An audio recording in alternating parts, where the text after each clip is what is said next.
விகடன் நேயர்களுக்கு வணக்கம். விகடன் இணையதளம் சனிக்கிழமை மாலையிலிருந்து வேலை செய்யல முடக்கிட்டாங்க அப்படிங்கிற தகவல் எல்லா பக்கமும் பகிரப்பட்டுட்டு தான் இருந்தது. விகடன் பிளஸ் இதழில் வெளியான கார்ட்டூன் தான் காரணம் அப்படின்னு சொல்லிட்டு அரசியல் தலைவர்களும் தங்களோட கண்டனங்கள் பதிவிட்டு இருந்தாங்க. விகடன் இணையதளம் முடக்கப்பட்டதா என்ன அப்படிங்கிறத இந்த நிகழ்ச்சியில டீட்டெயிலாக நம்ம பார்த்துடலாம். இப்போ ஆனந்த விகடன்.com அப்படிங்கிற இணையதளத்தில் நீங்கள் போய் விகடனில் வர எல்லா செய்தியிலும் நீங்கள் படிக்க முடியும். அதுக்கான லிங்கை நம்ம கமெண்ட்லையும் டிஸ்கிரிப்ஷன்லையும் வச்சுருக்கோம். இதில் பயன்படுத்த முடியாதவங்க அந்த ஆனந்த விகடன்.com பயன்படுத்திக்கலாம். ஓகே, இப்போ இந்த விவகாரத்தில் என்ன நடந்தது அப்படிங்கிறத முழுமையாக பார்த்துடலாம். தமிழ்நாடு பாஜக தலைவர் அண்ணாமலை சனிக்கிழமை மத்தியானம் எக்ஸ் தளத்தில் ஒரு பதிவு போட்டிருந்தாரு. அதில் என்ன இருக்குன்னா, பிரதமர் மோடியை அவமதிக்கிற வகையிலும் அவரோட அமெரிக்கா சுற்றுப்பயணத்தோட உன்னத நோக்குக்கு தீங்கு இழைக்கும் வகையிலும் விகடன் இதழ் ஒரு கார்ட்டூன் வெளியிட்டிருக்கு.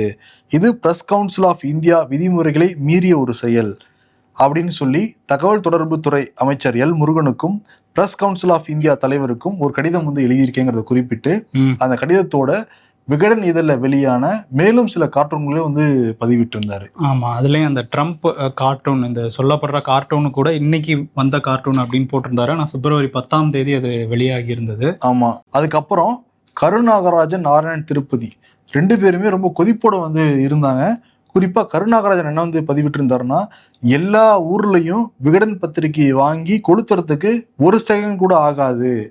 மாவட்ட தலைவர்களுக்கு இந்த செய்தியை சொன்னதும் எல்லாரும் வாங்க விகடன் அலுவலகத்தை முற்றுகையிடலான்னு சொன்னாங்க.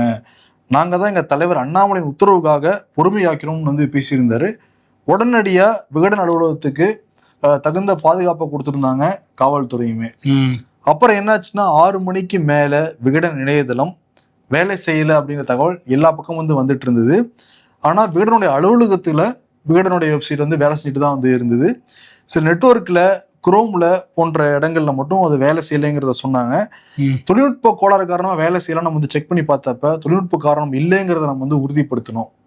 ஆனா அன்னைக்கு இரவு வரைக்கும் என்ன காரணத்தினால அது வேலை செய்யல அப்படிங்கிறத சொல்லவே இல்லை. அந்த சமயத்துலதான் சமூக வலைதளத்துல விகடன் இணையதளத்தை முடக்கிட்டாங்கன்னு சிலர் பதிவு போட்டிருந்தாங்க. குறிப்பா சொல்லணும்னா பாஜக ஆதரவாளர்கள் அந்த செய்தியை போட்டுக்கிட்டு இருந்தாங்க. கரு நாகராஜன் என்ன போட்டிருந்தாருன்னா, பாரத பிரதமர், உலக தலைவர் பிரதமர் மோடி அவர்களை அவதூறாக சித்தரித்த விகடன் டிஜிட்டல் சைட் முடக்கப்பட்டது, நீதி வெல்ல வேண்டும், நியாயம் கிடைக்க வேண்டும்ங்கிறத போட்டிருந்தாங்க. செய்தி சேனல்கள்லையும் பிரேக்கிங் நியூஸாக மத்திய அரசால் விகடன் இணையதளம் முடக்கப்பட்டதுங்கிற செய்தி வந்தது. விகடன் தளத்தை முடக்கிட்டாங்க, அது மத்திய அரசு தான் முடக்குச்சு அப்படிங்கிறதுக்கான ஒரு எந்த விதமான ஒரு பதிவையோ இல்லை ஒரு கடிதத்தையோ ஒரு முறையான அறிவிப்பையோ மத்திய அரசாங்கம் நமக்கு கொடுக்கலங்கிறது தான் உண்மை. அதனால நிறைய பேர் குழப்பம்லாம் அடைச்சிட்டு இருந்தாங்க. அந்த சமயத்துல தான் ஆசிரியர் கருத்து சுதந்திரத்துக்காக களத்தில் நிற்பவங்க அறிக்கை கொடுத்துருந்தாங்க. அந்த அறிக்கையில பலரும் விகடன் இணையதளம் வேலை செய்யலான்னு சொல்றாங்க. ஆனா மத்திய அரசு கிட்ட முறையான எந்த அறிவும் நமக்கு வரவே கிடையாது. குறிப்பா விகடன் பிளஸ் February 10 வந்த இதழில் தான் அமெரிக்காவிலிருந்து இந்தியர்கள் கைவிலங்கிட்டு அழைத்து வரப்பட்டாங்க. அதை பத்தி பிரதமர் மோடி பேசவும் கிடையாது. அதை குறிக்கும் விதமாக தான் அந்த கார்ட்டூன் வெளியிடப்பட்டிருந்தது. நூற்றாண்டு காலமாக விகடன் கருத்து சுதந்திரத்தை ஆதரித்து தான் செயல்பட்டு வருது. எப்போதும் கருத்து சுதந்திரத்தை முன் வச்சு தான் நம்ம இயங்குவோம். ஒருவேளை இந்த கார்ட்டூன் காரணமாக மத்திய அரசு இணையதளத்தை முடக்கி இருந்தா சட்டப்படி அதை நாங்கள் எதிர்கொள்வோம்ங்கிறத ஆசிரியர் தரப்புல இருந்து சொல்லியிருந்தாங்க. ஆமா, அந்த டைம்ல தான் மத்திய அமைச்சர் information and broadcasting minister of ஸ்டேட்டா இருக்காரு எல் முருகன். அவருக்கு தான் அண்ணாமலை புகார் கடிதம்லாம் கொடுத்திருந்தாரு. அவர் ஒரு பொது நிகழ்ச்சியில கலந்துட்டு வரும்போது பத்திரிகையாளர்கள் கேள்வி கேட்டாங்க, இந்த மாதிரி விகடன் தளம் முடக்கப்பட்டிருக்கே அப்படின்னு. சட்டப்பூர்வமா விகடன் மேல நடவடிக்கை எடுக்கப்பட்டிருக்கு அப்படின்னு சொன்னாரு. ஆனா எந்த அறிவிப்புமே நீங்க முன்கூட்டியே சொல்லலையாமேன்னு பத்திரிகையாளர்கள் கேட்டதுக்கு சொல்லுவாங்கன்னு சொல்லிட்டு நகர்ந்து போயிட்டாரு. அதுக்கப்புறம் தான் ஞாயிற்றுக்கிழமை நமக்கு ஒரு நோட்டீஸ் வந்தது மத்திய அரசுல இருந்து. ஞாயிற்றுக்கிழமை மாலையில இருந்தா விளக்கம் கிட்ட ஒரு நோட்டீஸ் அனுப்பப்பட்டிருக்கு. அந்த விளக்கத்தை நம்ம சட்டப்பூர்வமாக நம்ம சட்ட ஆலோசகர்கள் நடவடிக்கை எடுத்துக்கிட்டு இருக்காங்க. சரி, இந்த விகடன் பிளஸ் இதழை பத்தி பார்க்கலாம். விகடன் பிளஸ் விகடன் குழுமத்தோடைய இணைய இதழ், ஒரு டிஜிட்டல் இதழ். ஒவ்வொரு திங்கட்கிழமை வெளியாகும். February 10 வந்த இதழில் தான் இந்த கார்ட்டூன் வெளியாச்சு. அமெரிக்க இராணுவ விமானம் சட்டவிரோதமாக குடியேற முயன்ற இந்தியர்களை கைவிலங்கிட்டு அனுப்புனாங்க இந்தியாவுக்கு. அமெரிக்காவோட இந்த செயலை கண்டிக்கும் விதமாக இங்க எந்த விதமான நடவடிக்கையும் எடுக்கவே கிடையாது, யாரும் வாய் திறக்கவே கிடையாது. ஆனா மெக்சிகோ, கொலம்பியா போன்ற நாடுகள் கூட தங்க பிரஜைகள் கூட்டிட்டு வர முயற்சியில நிறைய பிரயத்தனைகள் கூட மேற்கொண்டாங்க. ஆனா இந்தியா எடுக்கவே இல்லை அப்படிங்கிறத சுட்டிக்காட்டும் விதமாக தான் கார்ட்டூன் வந்து அமைஞ்சிருந்தது. ஞாயிற்றுக்கிழமை சொன்ன மாதிரி தான், ஞாயிற்றுக்கிழமை மத்தியானத்துக்கு மேலதான் நமக்கு அந்த வந்து ஒரு கடிதம் வந்து மத்திய அரசாங்கத்தில் வந்து அனுப்பப்பட்டிருந்தது. ஆமா, அதை கண்டிப்பா சட்ட ரீதியா எதிர்கொள்றதுக்கான வேலைகள் வந்து நடந்துகிட்டு இருக்கு. ஆமா, இதுதான் நடந்தது. அதன் பிறகு இந்த தகவல் வெளியான உடனே முக்கியமான வாசகர் முதல் நமக்கு வந்து ஆதரவு கொடுத்துருந்தாங்க. முதல்ல டிஜிட்டல் உங்களுடைய வெப்சைட் வந்து இயங்கவே இல்லை அப்படின்னு சொன்னது நம்ம வாசகர்கள் தான். இந்த மாதிரி தகவல் வெளியான உடனே நமக்கு ஆதரவு கொடுத்தது நம்மளுடைய வாசகர்கள் தான். கருத்து சுதந்திரத்துக்கு எப்பவுமே அவங்களுக்கு நாங்கள் ஆதரவாக நிற்போம் அப்படிங்கிறத நிறைய பேர் வந்து நம்ம கிட்ட பர்சனல் மெசேஜா சொன்னாங்க, ஃபோன் பண்ணி சொன்னாங்க. நம்ம குடும்பத்தில் இருக்கிற எல்லாருக்குமே வந்து பேசிட்டு தான் வந்திருக்காங்க. ஆமா, நம்ம அறிக்கை வந்ததுக்கு அப்புறம் பார்த்துட்டு கூட சொல்லாமே முடக்கியிருக்காங்கிறது பெரிய அதிர்ச்சியா இருக்கு அப்படின்னு பகிர்ந்துக்கிட்டாங்க. ஒரு இறுக்கமான சூழல்ல கூட நமக்கு அவங்க கொடுத்த ஆதரவு அப்படிங்கிறது ரொம்ப நெகிழ்ச்சியாகவும் இருந்தது. அதுக்கு நன்றிகளை சொல்லிக்கலாம் நம்ம வாசகர்களுக்கு. நிச்சயமா. அதே மாதிரி அரசியல் தலைவர்களும் தங்களோட கருத்துக்களை வந்து பதிவிட்டு இருந்தாங்க. முதலமைச்சர் மு.க. ஸ்டாலின் கருத்துக்களுக்காக ஊடகங்களை முடக்கிறது ஜனநாயகத்துக்கு அழகு கிடையாது, பிஜேபியின் பாசிச தன்மைக்கு இது ஒரு எடுத்துக்காட்டு, முடக்கப்பட்ட இணையதளத்தை உடனடியாக அனுமதி வழங்க கேட்டுக்கொள்கிறேங்கிற மாதிரி வந்து போட்டிருந்தாரு. கடுமையாக கண்டனங்கள் வந்து பதிவிட்டு இருந்தாரு. அதே மாதிரி காங்கிரஸ் கட்சியோட தேசிய பொதுச் செயலாளர் ஜெய்ராம் ரமேஷ் அவர் வந்து freedom after expression, freedom of expression ரெண்டுமே ரொம்ப முக்கியம், இது ரெண்டுமே இப்போ வந்து ரொம்ப மோசமான ஒரு சீரியஸ் த்ரெட் இருக்குது இது ரெண்டுத்துக்குமே சொல்லி நம்ம விகடனோட பதிவை வந்து ரீட்வீட் பண்ணி அதில் போட்டிருந்தாரு. கேரளா காங்கிரஸ் பக்கத்துலையும் இதுக்கு வந்து கண்டனங்கள்லாம் போடப்பட்டிருந்தது. அதே மாதிரி சிபிஎம் சண்முகம் அந்த கார்ட்டூனை வந்து ரீஷேர் பண்ணவர் என்ன வந்து குறிப்பிட்டிருக்காருன்னா, இந்தியர்களுக்கு அமெரிக்காவில் கைவிலங்கிட்டு கால் விலங்கிட்டு பூட்டி கொண்டு வந்தது இந்திய பிரதமரை போட்டாதானே அது அர்த்தமாகும், அமெரிக்கா மீது வர வேண்டிய கோபம் விகடன் குடும்பத்தின் மீது ஏன் வருது, அமெரிக்கா பார்த்து பயமாங்கிற ஒரு கேள்வி வந்து எழுப்பியிருக்காரு சிபிஎம் சண்முகம். சிபிஐ சார்பாக இன்னைக்கு காலையில கூட ஒரு கண்டன போராட்டத்தை வந்து நடத்தியிருக்காங்க சென்னையில். இதுக்கிடையில வந்து எம்பி விசிகா எம்பி ரவிக்குமார் வந்து இவர் அஸ்வினி வைஷ்ணவ் அவர் தான் வந்து ப்ராட்காஸ்டிங் மினிஸ்ட்ரியோட மினிஸ்டராக இருக்காருங்கிறனால அவருக்கு ஒரு கடிதம் எழுதியிருந்தாரு.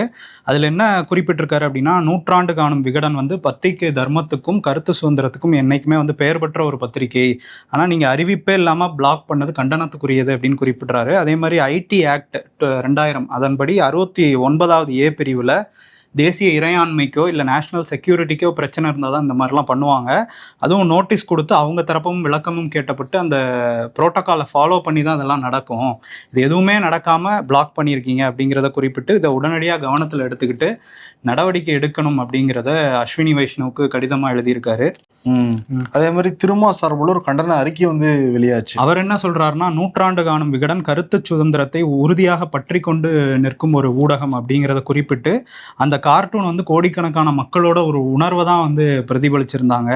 ஆனால் இங்கே என்ன நடக்குதுன்னா, கட்சிக்காரங்களே ஒரு இணை அமைப்பு மாதிரி அரசாங்கத்தோட இணை அமைப்பு மாதிரி நடந்துக்கிறாங்க, அவங்க சொல்றத வச்சு முடக்குது மத்திய அரசு அப்படின்னு சொல்லி மக்களாட்சி தத்துவத்துக்கு இது எதிரானதுன்னெலாம் கண்டன அறிக்கை வந்து வெளியிட்டிருந்தாரு. அதே மாதிரி தமிழ்நாடு மாநில காங்கிரஸ் கட்சி தலைவர் செல்வ பொருந்தகை என்ன வந்து சொல்லியிருக்காருன்னா, விகடன் வந்து எப்பயுமே துணிச்சலாக வந்து எழுதுவாங்க, எல்லோரையும் தாக்கி தான் வந்து எழுதுறாங்க, விமர்சனம்ங்கிறது பத்திரிகையோட ஒரு தர்மம், 4வது தூண், முடக்குவது அப்படிங்கிறது நியாயமற்றது, தர்மம் வந்து இல்லாதது, இது வந்து சர்வாதிகார போக்குங்கிறத வந்து தன்னோட கருத்தை வந்து பதிவு வச்சிருக்காரு. அதே மாதிரி நாம் தமிழர் கட்சியோட ஒருங்கிணைப்பாளர் சீமான் அவரும் ஒரு கடுமையான ஒரு கண்டன அறிக்கை, இது ஒரு சனநாயக படுகொலை அப்படின்னு சொல்லி மென்ஷன் பண்ணி போட்டிருந்தாரு. அதில் என்ன கேட்குறாருன்னா, ஒரு சுதந்திர நாடு அப்படின்னா அங்கே கருத்துரிமை பேச்சுரிமை எல்லாமே சுதந்திரமாக இருக்கும், இது சுதந்திர நாடு தானா இல்லை ஒரு அடிமை நாடா அப்படின்லாம் வந்து காட்டமாகவே கேள்வி எழுப்பியிருந்தாரு. விகடனோட துணை நிற்போம் அப்படின்லாம் நாம் தமிழர் கட்சியிலேருந்தும் அறிக்கை வந்திருக்கு. அதே மாதிரி நாடாளுமன்ற எம்பி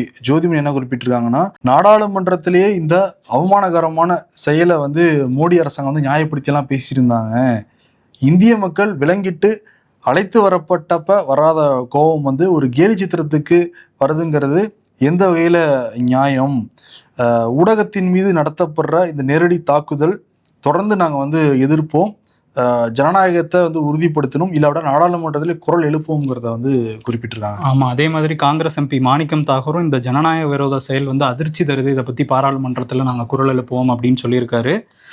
சசிகாந்த் செந்தில் காங்கிரஸ் எம்பி அவருமே வந்து மாற்று கருத்து ஒருத்தவங்க சொன்னால் அதை ஏற்றுக்க முடியாமல் ஒரு சகிப்புத்தன்மையே இல்லாமல் தான் பிஜேபி அரசாங்கம் இருக்குது, ஒரு கார்ட்டூனை கூட எதிர்கொள்கிற அளவுக்கு தைரியம் இல்லாமல் இருக்குது பிஜேபி அரசாங்கம் அப்படின்னு கண்டனம் பதிவு போட்டிருந்தாரு. அதே மாதிரி எம்பி கனிமொழி வந்து ஊடகங்களை முடக்கிறதும் ஜனநாயகத்தின் குரல் வழியை நெருக்கிறதும் ஒன்று தான், இதழியல் துறையில நூற்றாண்டு காணும் விகடன் நிறுவனத்தின் இணையதளம் முடக்கப்பட்டது கருத்துரிமைக்கு ஒரு எதிரானது தான். உடனடியா இணையதளம் வேலை செய்யறதுக்கு அனுமதிக்கணுங்கிறத வந்து சொல்லியிருக்காங்க. அதே மாதிரி தான் திமுக எம்பி தமிழச்சி தங்கபாண்டியன் அவங்களும் வந்து கருத்து சுதந்திரத்துக்காக துணை நிற்போம் அப்படின்னு சொல்லி மத்திய அரசுக்கு கண்டனம் பதிவு பண்ணியிருக்காங்க.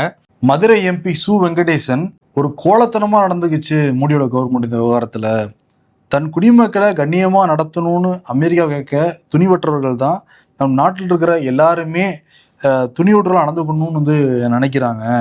அப்படி நடக்க மறுக்கிறவங்க மீது அடக்குமுறையை ஏவுறாங்க. விகடன் மீது ஏவப்பட்ட அந்த அடக்குமுறையை வன்மையா கண்டிக்கிறேங்கிறத வந்து பதிவிட்டிருக்காரு. எம்பி வைகோ அவர் என்ன குறிப்பிட்டிருக்காருன்னா, சமூக அரசியல் பண்பாட்டுத் துறையின் 2.5 கலந்திருக்கும் விகடன் பத்திரிகை இதழியல் துறையில் நூற்றாண்டு கண்ட சிறப்புக்குரியதாகவும் சொல்லிட்டு உலக பத்திரிகை சுதந்திர குறியீட்டையும் வந்து சுட்டி காட்டியிருக்காரு. மொத்தம் 150 நாடுகள் இருக்க அந்த தரவரிசையில இந்தியாவுக்கு கிடைச்சிருக்கிற இடம் 159வது இடம். இந்த கருத்து சுதந்திரத்துக்கு எதிரான போக்கு நிறுத்தப்படணும், இந்த பாசிச போக்கு நிறுத்தப்படணுங்கிறத அறிக்கை வந்து வெளியிட்டிருக்காரு. அதே மாதிரி மூத்த பத்திரிகையாளர் இந்து என் ராம் என்ன சொல்லியிருக்காருன்னா, இந்த கேலி சித்திரம்ங்கிறது இந்த சமகாலத்துல ரொம்ப கரெக்டா பொருந்தி போகுது. அமெரிக்கா போனப்போ கூட பிரதமர் மோடியால ட்ரம்ப் இதை பத்தி கேட்க முடியல, பேசவே முடியல, ரொம்ப ஒரு சிறப்பான கார்ட்டூன் வந்து பாராட்டியிருக்காரு. அப்புறம் என்ன சொல்றாரு அப்படின்னா, முன்னாடியே முன்னறிவிப்போட தான் அந்த விஷயத்த பண்ணியிருக்கணும், விளக்கம் வந்து கேட்டிருக்கணும், விளக்கம் கேட்காம இப்படி பண்ணதுங்கிறது ஒரு திருட்டுத்தனமான ஒரு செயல் தான் அப்படிங்கிறத சொல்லியிருக்காரு. ஆமா, அதே மாதிரி புக்கர் பரிசு வென்ற பிரபல எழுத்தாளர் அருந்ததி ராய் அவங்க என்ன சொல்றாங்கன்னா, மத்திய அரசுக்கு கடுமையான கண்டனத்தை வந்து பதிவு பண்ணியிருக்காங்க. ஆனந்தவிடனோட துணை நிற்பேன் அப்படிங்கிறதையும் பதிவிட்டிருக்காங்க. அதே மாதிரி தமிழக வாழ்வுரிமை கட்சியுடைய தலைவர் வேல்முருகன் என்ன குறிப்பிட்டிருக்காருன்னா, இந்திய அரசியலமைப்பு சட்டம் வழங்கியிருக்கும் கருத்து சுதந்திரம் என்பது விவாதத்துக்கு அப்பாற்பட்ட அடிப்படை உரிமை. அதை பறிக்கிறதுக்கு யாரும் அனுமதிக்க முடியாது, அதை பறிச்சாங்கன்னா வேடிக்கையை பார்த்து இருக்க முடியாதுங்கிறதையும் சொல்லியிருக்காரு. அதே மாதிரி மாநிமா தலைவர் கமலஹாசன் அவர் வந்து என்ன சொல்லியிருக்காருன்னா, இங்கே மத்திய தலைமையை திருப்திப்படுத்த மாநில தலைமை வந்து ஒரு கிணறு வெட்டின ஒரு பூதம் மாதிரி அங்கேருந்து கிளப்பியிருக்காங்க இந்த பேச்சுரிமைங்கிற விஷயத்த. இது வந்து தமிழ்நாடு மக்கள் மட்டுமே பார்த்துருக்க வேண்டியதை இந்தியா முழுக்க கொண்டு போயிருக்காங்க இந்த கார்ட்டூனை அப்படிங்கிறதையும் குறிப்பிடுறாரு. அதே மாதிரி தமிழ்நாட்டில் பேச்சுரிமை மீதோ இல்லை மொழி மீதோ கை வைத்தால் யானையும் அடிசறுக்க வைக்கும் அளவுக்கு தமிழ்நாடு வந்து வல்லமை பெற்றது அப்படிங்கிறதெல்லாம் குறிப்பிட்டு ஒரு கண்டன பதிவு போட்டிருக்காரு. முன்னாள் எம்எல்ஏ பாலபாரதி விகடன் கருத்து சுதந்திரத்தை ஆதரிப்போம், துணை நிற்போம், சங்கிலியே எங்கள் கால்களில் மாட்ட வேண்டாம் மோடி அரசேங்கிறத குறிப்பிட்டிருக்காங்க. அதே மாதிரி தாவேகா தலைவர் விஜய் வந்து பாசிச அணுகுமுறையை யார் கையில் எடுத்தாலும் மக்களின் பக்கம் நின்று நாங்கள் எதிர்ப்போம், அது ஒன்றிய அரசாக இருந்தாலும் சரி, இங்கே இருக்கிற மாநில அரசாக இருந்தாலும் சரி சொல்லிட்டு கண்டனங்கள் வந்து பதிவு பண்ணியிருக்காரு. நடிகர் பிரகாஷ்ராஜ் கூட இதை பற்றி இந்த கார்ட்டூனை பகிர்ந்து காமன் மேனுக்கு விளங்க போடலாம், ஆனால் வந்து ஒரு தலைவருக்கு போடக்கூடாதாங்கிற ஒரு கேள்வி கேட்குற வகையில் அந்த கார்ட்டூனை ஷேர் பண்ணுங்க அப்படின்லாம் சொல்லி அவர் பதிவிட்டு இருந்தாரு. அதே மாதிரி சென்னை பிரஸ் கிளப் கண்டனம் வந்து தெரிவிச்சுட்டு நூற்றாண்டு கண்ட விகடன் நிறுவனத்துக்கு துணை நிற்போங்கிறதையும் வந்து சொல்லியிருக்காங்க. ஆமாம், பத்திரிகையாளர்களும் நிறைய பேர் வந்து பதிவு போட்டிருந்தாங்க. பத்திரிகையாளர் ராதாகிருஷ்ணன் வந்து கண்டன பதிவு போட்டிருந்தாரு. பூவுலகின் சுந்தர்ராஜன்லாம் வந்து கண்டன பதிவு வந்து போட்டிருந்தாங்க. அதே மாதிரி குணசேகரன் அவர் வந்து கண்டன பதிவு வந்து போட்டிருந்தாரு. அதுக்கப்புறம் வந்து ஒயரில் இதை பற்றின ஒரு ஆர்டிக்கலும் வந்து இந்து என் ராம் கிட்ட பேசியே வந்து ஒரு டீட்டெயிலான ஆர்டிக்கலை கவிதா முரளிதரன் வந்து எழுதியிருந்தாங்க. அதில் வந்து அது பாசிச போக்கெல்லாம் வந்து சுட்டி காட்டியிருந்தாரு ராம். இதை தாண்டி வந்து Print, Telegraph, Statesman, BBC, Newslaundry, News Minute இந்த மாதிரி நிறைய பத்திரிகைகள், குறிப்பாக நியூஸ் மினிட்டில் அங்கே எடிட்டர் இன் சீஃபாக இருக்கிற தானியா ராஜேந்திரன் அவங்க தான் வந்து டிஜிபப் நியூஸ் இந்தியா ஃபவுண்டேஷனோட சேர்பர்சன். நான் இதை வந்து கடுமையாக கண்டிக்கிறேன் அப்படின்னு சொல்லிட்டு சென்சார் பண்ணுறதுல பிஜேபி ஒரு ஸ்பெஷலிஸ்ட்டாக மாறிட்டு இருக்காங்க. முன்னாடி கேரவனில் போடப்பட்ட அந்த ஸ்டோரியை முடக்குனாங்க, இப்போ கார்ட்டூனுக்காக விகடன் தளத்தையே முடக்குறாங்க அப்படின்லாம் சொல்லி கண்டனம் போட்டிருந்தாங்க. அதே மாதிரி தீக்கதில் இன்னைக்கு வந்து தலையங்கம் வந்து எழுதப்பட்டிருந்தது. முதல் பக்கம் ஒரு கட்டுரையாக வந்து வெளியிடப்பட்டிருந்தது. அப்புறம் இந்திய உழைக்கும் பத்திரிகையாளர்கள் சம்மேளனம் IFWJ டெல்லியிலிருந்து கண்டனங்கள் வந்து பதிவு பண்ணியிருக்காங்க. அதே மாதிரி திண்டுக்கல் பத்திரிகையாளர் சங்கம், புதுச்சேரி செய்தியாளர்கள் சங்கம், கோவை செய்தியாளர்கள் சங்கம், ராமநாதபுரம் பத்திரிகையாளர் சங்கம்னு சொல்லிட்டு எல்லாருமே தங்களோட கண்டனம் வந்து பதிவு பண்ணியிருக்காங்க. மதுரை, நாகர்கோவில், புதுச்சேரியிலிருந்து பத்திரிகையாளர் சங்கம், Tamil Nadu union of journalist TUJ அவங்க கண்டனம் தெரிவிச்சிருக்காங்க. இங்கே சென்னை பத்திரிகையாளர் மன்றத்தில் நாளை மாலை 4 மணிக்கு கண்டன ஆர்ப்பாட்டமும் நடைபெற இருக்கு. இது தாண்டி பால் முகவர்கள் சங்கம் வந்து விகடனுக்கு நாங்கள் ஆதரவாக துணை நிற்போம் அப்படின்னு சொல்லியிருந்தாங்க. வாசகர்கள் ஆரம்பித்து தலைவர்கள், நிறைய பெரும் ஆளுமைகள் அப்படின்னு சொல்லி எல்லாருமே வந்து கருத்து சுதந்திரத்துக்காகவும் விகடனுக்காகவும் வந்து துணை நிற்போம் அப்படின்னு சொல்லியிருக்காங்க இந்த விவகாரத்தில். விஜய், எல்லாருக்கும் மிகப்பெரிய நன்றிகள் நம்ம வந்து சொல்லிக்கலாம். இன்னும் நிறைய செய்திகள் எல்லாமே இருக்குது. அது இன்னொரு ஷோவில், அடுத்து வரப்போகிற ஷோவில் அதை பற்றி டீட்டெயிலாக வந்து பேசலாம். நன்றி.